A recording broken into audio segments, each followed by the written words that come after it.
Okay, so good morning, everybody. So today we're gonna talk about our machinery project, which is about the landing gear. First, we will briefly explain why we chose this topic. Our group wanted to apply the knowledge from machinery course to aerospace. So we decided to examine a part of the airplane that shows the most promise. That is the landing gear, or more accurately, the nose landing gear.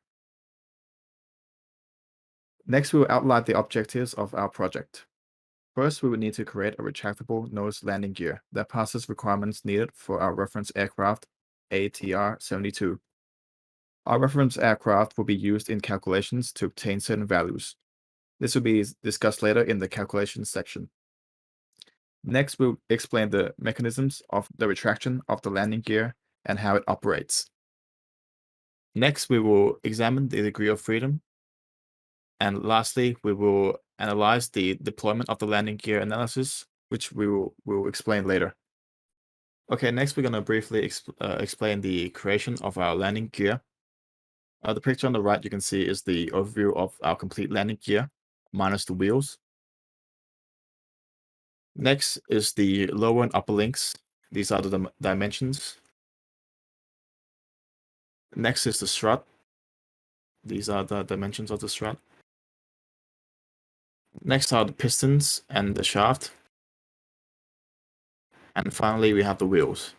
The wheels are not important in the simulation part, so it may not appear in some slides, but we did create the wheels in our project. Okay, next we're gonna examine the mechanisms of our landing gear and how it operates. Firstly, as you can see from the video, the pistons, the lower piston does not affect the movement of our overall landing gear, so we would not give importance to this. Firstly, the pin in the slot or the sliding pin here moves upward and it moves the link 4 backwards from the clip. And then next, when the link 4 moves upward into a certain position, as the clip shows here, the piston mechanism here would retract. So the link 1 and link 2 will retract backwards. The link 4 will continue to move upwards, and then thus moving the link 5 upwards and retracting the lower piston into a retracted position like the video. Next up, let's look at the degree of freedom of the landing gear. So therefore, before we proceed to the actual counting of the links and the joints, so we need to notify you first that we have divided our landing gears into two parts, which are the first part is the retractable part, which is the upper part, and the second part is the shock absorber part, which is the lower part. So the reason we have differentiated the two because since we are studying the mechanism of machinery, so we just need to analyze just the retracting part because there would be movement on the links and the joints. So since the shock absorber part will not move, so yeah, we don't need to consider that much because it will only move when it is impacted when the plane land.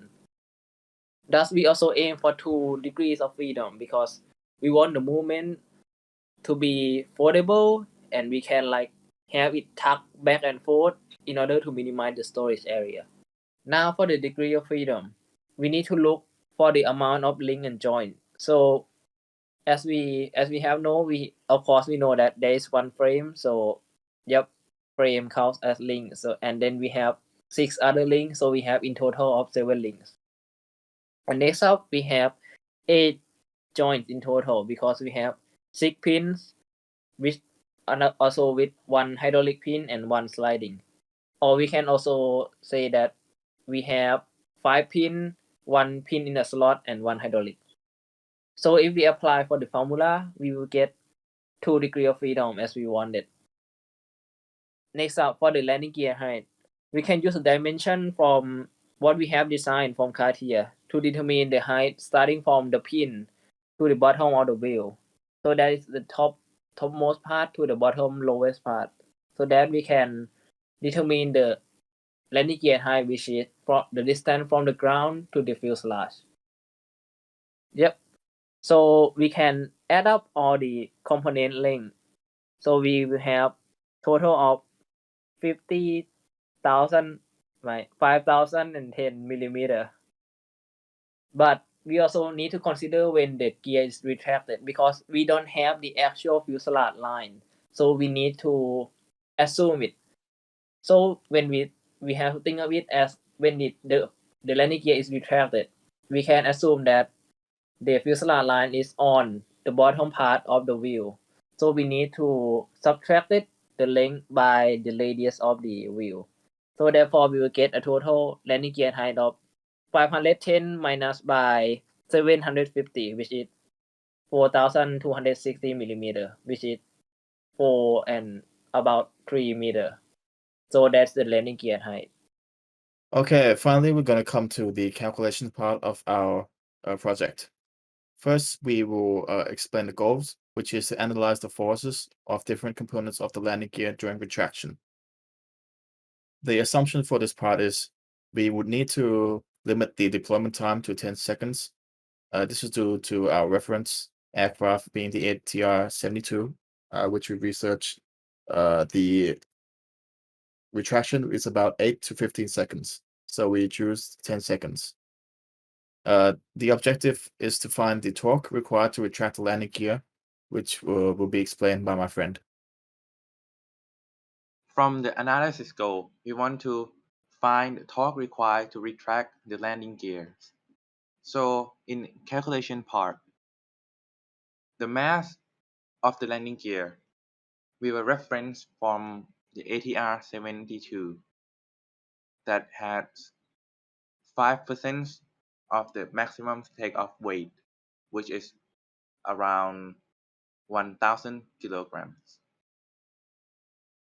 For the upper piston part, we write the free body diagram of the upper piston part, and we analyze the angle, which we need to calculate in the equations, and we write down in x that plane and y that plane.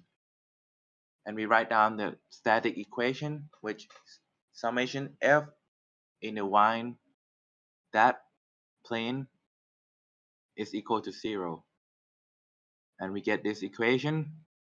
We substitute the angle, the mass from the reference, the F gas, which is equal to pressures times area, and the pressures we will reference from the piston pressure, which is 10 to the 5th, and the area of the piston is this value, and we substitute R and we get the equation 1.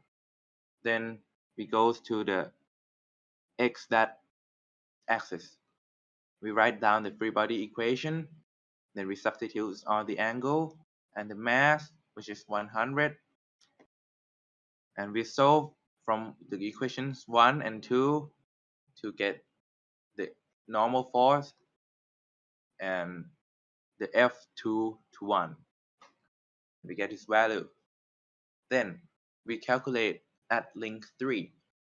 The link 3, we write the free body diagram and we get F23 and F53, which is equal to each other.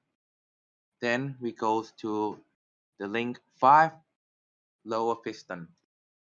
We write the free body diagram that have a force that pull this part up, and we substitute on the angle. On the angle from the equations is from Cartier, and then we get F35. Then the last part, link 2.